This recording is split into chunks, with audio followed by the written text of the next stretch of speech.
Fala galera, sejam todos muito bem-vindos ao canal Analisando. E no vídeo de hoje eu quero mostrar para vocês 5 motivos para saber mais sobre computação em nuvem. Eu faço sistemas de informação, curso a faculdade de sistemas de informação e me interesso e estudo sobre a área de dados. A partir disso eu resolvi trazer um assunto que é muito importante dentro da área da tecnologia, que é a parte de computação em nuvem, e também trazer para vocês muito mais informação para agregar conhecimento cada vez mais aqui no canal. Se você não é inscrito, se inscreva aqui no canal se você quer saber mais sobre uma faculdade de sistema de informação e sobre a área de dados. Então vamos lá, galera. 5 motivos para saber mais sobre computação em nuvem. O primeiro motivo são as tendências para o futuro. O que acontece? Acontece que existe uma quantidade cada vez maior de dados sendo gerados por nós, seres humanos, pelas pessoas, empresas, serviços, estão gerando uma quantidade cada vez maior de dados, de informações que estabelecem ali a relação, seja uma relação comercial de trabalho, seja processos, enfim. Nós geramos uma quantidade cada vez maior de dados. Essa quantidade cada vez maior, ela gera uma necessidade, que é a necessidade de estrutura física para processamento e armazenamento desses dados. O que isso significa? Significa que se você está com um aparelho assistindo esse vídeo agora, se você tem um computador, um celular ou um tablet, você está utilizando componentes físicos dentro do seu aparelho responsáveis pelo processamento dos dados que estão dentro do seu aparelho e também por armazenar esses dados. Como esses sistemas, a partir dessas tendências de cada vez mais serem gerados dados, os sistemas tendem a se tornar também cada vez mais complexos. A forma que a gente armazena e processa essas informações, ela também vem mudando com o decorrer do tempo. Com isso surgiu a computação em nuvem. E eu separei aqui um trecho de uma reportagem para vocês verem a importância da AWS dentro do ecossistema em nuvem para justamente trazer esses benefícios para o armazenamento e processamento dos dados. Então aqui eu não vou ler a reportagem inteira, vocês podem pausar o vídeo para ler a reportagem, para o vídeo não ficar muito longo, mas aqui já está sublinhado o que eu queria falar. Que na prática a AWS, Microsoft e a Google crescem em média 34%. IBM e Oracle, por exemplo, têm resultados entre 10% e 20%. Na disputa de gigantes, há também uma diferença considerável entre eles. A AWS com uma boa vantagem, 33%, Microsoft com a Azure aparece com 22% e Google com 10%. Esses são os 3 principais serviços, empresas que oferecem serviços de computação em nuvem. Google, Microsoft com o Azure, que é o produto destinado para a computação em nuvem, e a AWS. E como vocês podem perceber, a AWS ainda se mantém como uma líder de mercado dentro desse fator. Não vou explicar muito detalhadamente o que é a computação em nuvem, tá, galera? Isso é um assunto para outro vídeo. Eu só quero trazer aqui aspectos que vão fazer você se interessar mais sobre esse tema. Seja você um profissional da área da tecnologia ou até mesmo um aspirante a profissional da área. O primeiro motivo é as tendências para o futuro. A gente precisa de mais armazenamento, de mais processamento para lidar com os nossos dados, e essas 3 principais empresas oferecem serviços hoje que fazem isso muito bem. O segundo ponto é a escalabilidade. Quando a gente fala sobre escalabilidade, a gente está querendo relacionar a construção de sistemas, software ou aplicativos que são escaláveis e se tornam de uma dimensão cada vez maior a partir do momento que lidam com uma diversa gama de dados.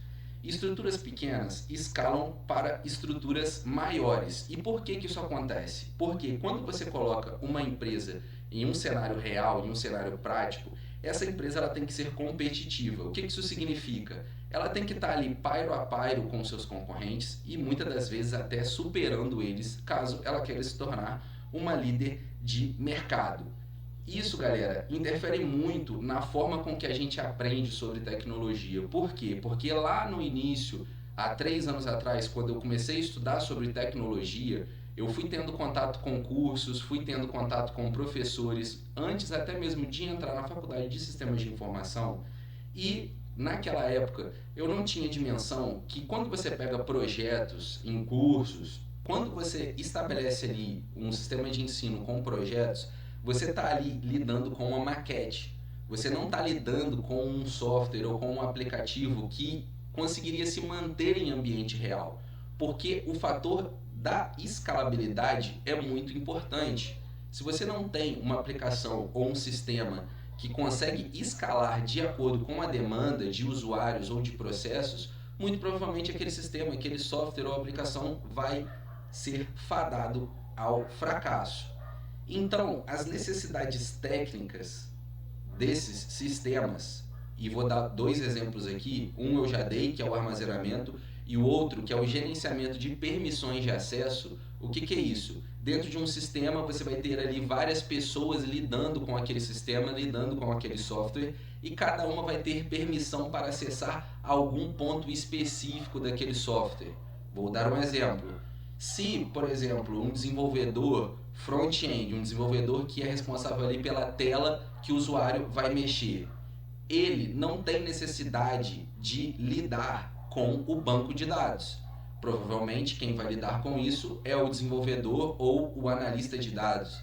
Então, o gerenciamento de permissões de acesso, assim como o armazenamento, que tende a se tornar cada vez maior, são fatores também que fazem com que as empresas tendam a procurar cada vez mais serviços de computação em nuvem. O motivo 3 é a chamada flexibilidade. A flexibilidade, galera, é um fator que se relaciona com um ambiente que permite a interação com as mais diversas tecnologias. Então, quando você está lidando ali com serviços de computação em nuvem, seja da Google, da Amazon ou da Microsoft, que são as principais, você está lidando ali com recursos que podem ser conectados com as mais diversas tecnologias, com as mais diversas linguagens de programação, para desempenhar qualquer que seja a necessidade envolvida dentro do processo. Além de ter esta flexibilidade para lidar com tecnologias, a AWS em específico, que é a que eu estudo, também tem a possibilidade da realização dessas conexões com workloads. E o que seriam esses workloads? Seriam pacotes de código ou aplicativos de serviços voltados para o ambiente empresarial. Então, quando você pega o sistema operacional ali, o Windows, dentro ali do ecossistema da AWS, você pode ali gerenciar instâncias que tenham ali o pacote da Microsoft para gerenciar com esses sistemas. E você pode conectar também a bancos de dados da Oracle, enfim, você tem a flexibilidade de trabalhar com as mais diversas tecnologias para atender às necessidades da empresa. O quarto tópico, galera, é a chamada disponibilidade. A AWS, como serviço de computação em nuvem, ela possui vários data centers, que são ali locais que possuem essa estrutura física espalhados ao redor do mundo inteiro. A conexão com a internet, ela permite a execução de modelos de trabalho que podem ser mais eficientes para a empresa.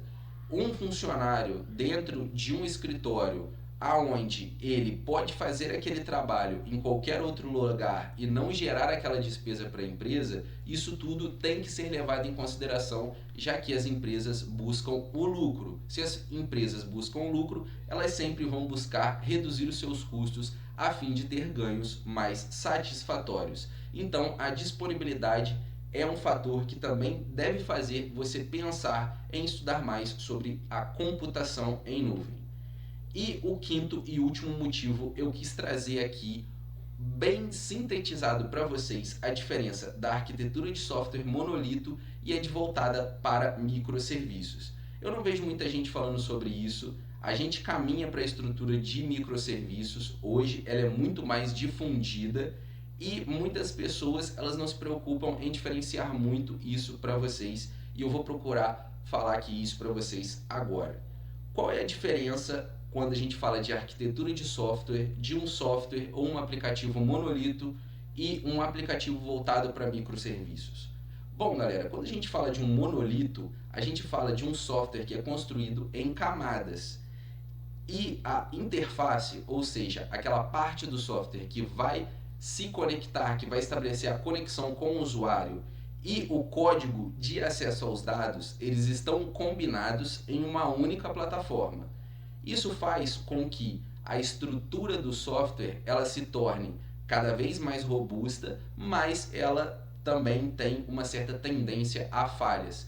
Muitas das vezes você, numa estrutura monolito, resolvendo um problema, um bug que deu na aplicação ou no sistema, você muitas das vezes vai comprometer vários outros processos dentro do software. Por quê?